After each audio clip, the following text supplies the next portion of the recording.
Deus lhe entregou ovelhas, sem abrigo e sem lar. Sua tarefa é mais difícil, sua missão é a salvar. Tantas lutas, tanta dor, você já sofreu e suportou, e há mais provas a vencer.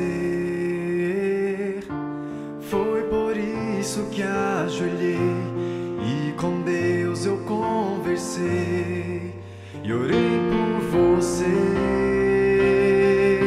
Saiba que eu orei por você, para que permaneça firme até Jesus regressar. Saiba que eu orei por você, para que seja uma bênção para todos a quem pregar. Mas lhe peço, ore por mim, pastor, pois eu quero estar no céu com você E com nosso Jesus.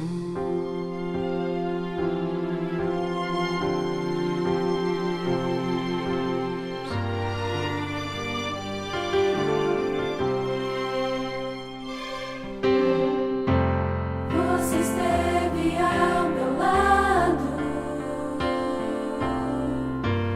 quando mais eu precisei.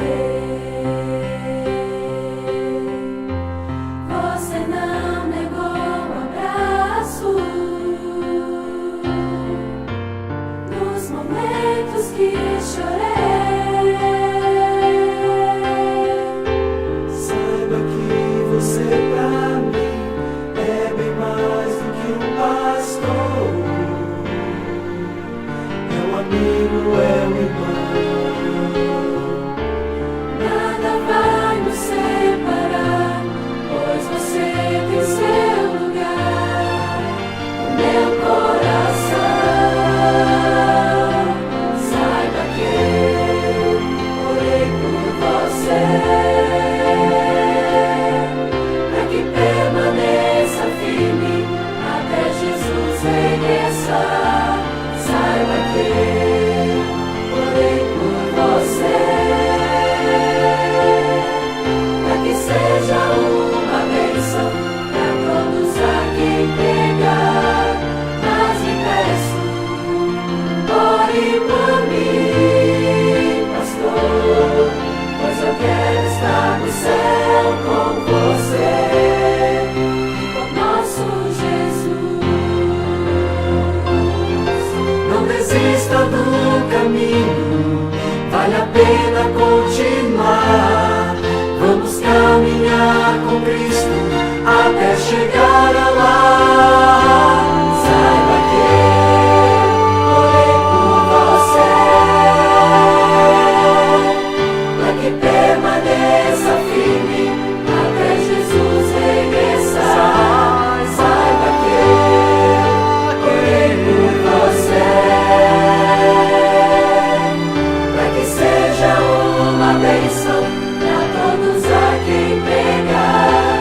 Mas lhe peço, ore por mim, pastor, pois eu quero estar no céu com você e com nosso Jesus. Pois eu quero estar no céu com você.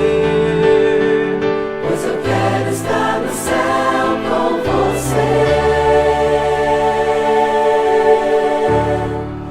e com nosso Jesus.